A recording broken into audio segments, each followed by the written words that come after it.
India times news मध्ये आपले स्वागत आहे। पाहूया शहरातल्या ठळक घडामोडी। गत 10 वर्षांच्या कालावधीमध्ये अंबरनाथ नगर परिषदेअंतर्गत करण्यात आलेल्या विकास कामांतर्गत ठेकेदार तथा नगर परिषदेतील काही भ्रष्ट अधिकारी यांच्या संगनमताने मोठ्या प्रमाणात भ्रष्टाचार झाल्याने टॅक्स पेयर असणाऱ्या अंबरनाथकरांना त्यांच्या हक्काच्या पाणी, रस्ते, दिवापत, गटारे, शौचालय अशा इतर अनेक नागरी मूलभूत सुखसुविधा अंधाराच्या खाईत लोटल्याचा आरोप करीत भारतीय जनता पक्षाच्या माध्यमातून भारतीय जनता पक्षाचे ज्येष्ठ नेते तथा राज्य परिषद सदस्य गुलाबराव करंजोळे पाटील यांच्या प्रमुख अधिपत्याखाली तसेच नेतृत्वात तथा माजी आमदार नरेंद्र पवार, माजी जिल्हाध्यक्ष शशिकांत कांबळे तसेच कल्याण जिल्हाध्यक्ष नंदू परब तथा अंबरनाथ विधानसभा संयोजक अभिजित करंजोळे पाटील यांच्या प्रमुख मार्गदर्शनाखाली अंबरनाथ मंडळ शहराध्यक्ष विश्वजित करंजोळे पाटील तथा लक्ष्मण पंत तसेच प्रदेश तेलंगे यांच्या पुढाकाराने सोमवार दिनांक 11 ऑगस्ट 2025 रोजी छत्रपती शिवाजी महाराज चौक ते अंबरनाथ नगर परिषदेअंतर्गत भारतीय जनता पक्षाच्या माध्यमातून भव्य अशा जन आक्रोश धडक मोर्चाचे आयोजन करण्यात आले होते। भारतीय जनता पक्षाच्या माध्यमातून सदर आंदोलनाची पूर्वकल्पना देऊन देखील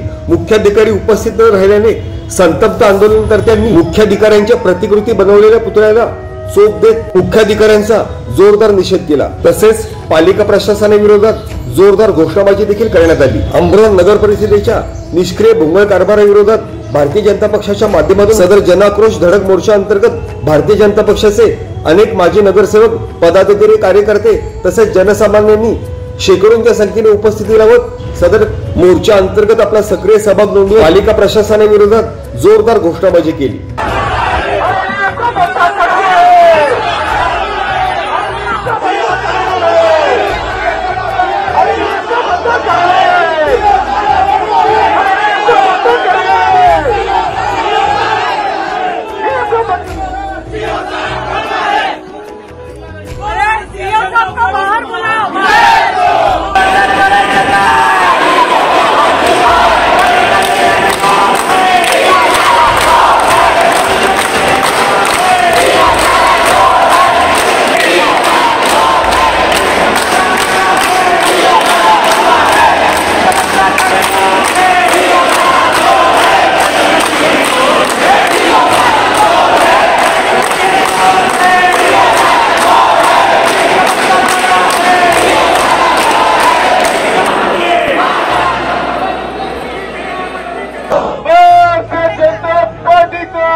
गली में शोर है, अरे गली गली में शोर है,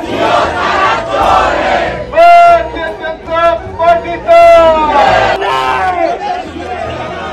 दरम्यान मुख्याधिकारी यांच्या अनुपस्थितीत उपमुख्याधिकारी उमेश राऊत यांना गुलाबराव करंजोळे पाटील यांच्या प्रमुख नेतृत्वात देण्यात आलेल्या निवेदनानंतर 1 महिन्याचे अल्टिमेटम देत पुन्हा तीव्र जनआंदोलन उभारण्याचा इशारा देत वेळप्रसंगी नगरपालिका प्रशासनाला टाळ्या ठोकण्याचा इशारा देखील यावेळेस गुलाबराव करंजोळे पाटील यांनी पालिका प्रशासनाला दिला। Bureau report, India times news.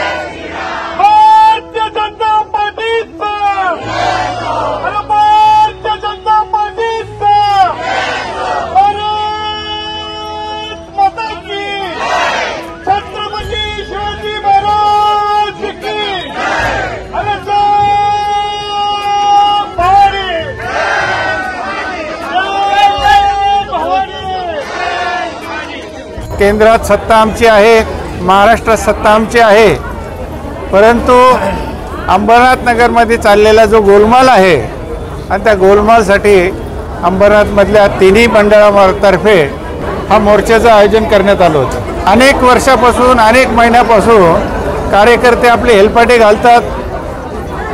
या नगरपालिकेमध्ये अशी वरड आहे की बोगस बिलं काढली जातात, कामं न करता बिलं काढली जातात, जनतेचा पैशाचा गैरवापर केला जातो, अतिशय घाणेरड्या पद्धतीने शौचालय आहेत, करोडो रुपये खर्च केले जातात, पण त्याचा जो फायदा सर्वसामान्य नागरिकाला मिळाला पाहिजे तो मिळत नाही।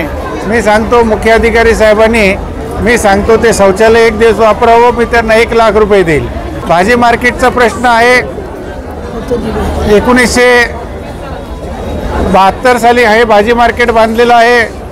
साधारणतः 30 ते 35 वर्षामध्ये इमारत ही जीर्ण होती, परंतु आजपर्यंत जवळजवळ 55 वर्ष होऊनसुद्धा ह्या भाजी मार्केटचं पुनर्निर्मिती झालेली नाही. रस्त्यांचा प्रश्न आहे. रस्ते 4 महिन्यापूर्वी डांबरीकरण केलं, आता तिथं खड्डे पडलेत. जर 1 महिना त्यांनी कामं नाही केली तर अभिजित करंजुले यांनी सांगितल्याप्रमाणे या नगरपालिकेला टाळा ठोकू आणि परत या नगरपालिकेत CO दिसणार नाही अशी व्यवस्था आम्ही करू. जर कुठली सुधारणा झाली नाही तर आताच आपल्या प्रमुख नेत्यांनी सांगितलं की आज आम्ही रवींद्र चव्हाण साहेबांच्या कानावर हे घालणारच आहे. पण देवेंद्रजींच्या कानावर सुद्धा महाराष्ट्राच्या मुख्यमंत्र्यांच्या कानावरही जिल्हाध्यक्षांच्या नेतृत्वामध्ये शिष्टमंडळ जाऊन देवेंद्रजी फडणवीस साहेबांना हे सगळं सांगायचंय. कारण CO पक्षपातपणा करतायत, फक्त भाजपच्याच लोकांना ते टार्गेट करतायत. त्यामुळे आपण सगळा जन आक्रोश मोर्चा जो होता तो आज आता इथं सफल झालाय. आपण सगळ्यांनी शांततेत इथून जायचं आहे. पुन्हा एकदा ज्या पक्षाच्या वरिष्ठाच्या सूचना येतील त्या सूचनेप्रमाणे आपण पुढचा मोर्चा किंवा जे काय आंदोलन तय करायचं आहे ते करूया. धन्यवाद. इथं आपला मोर्चाची सांगता झाली असं मी जाहीर करतो.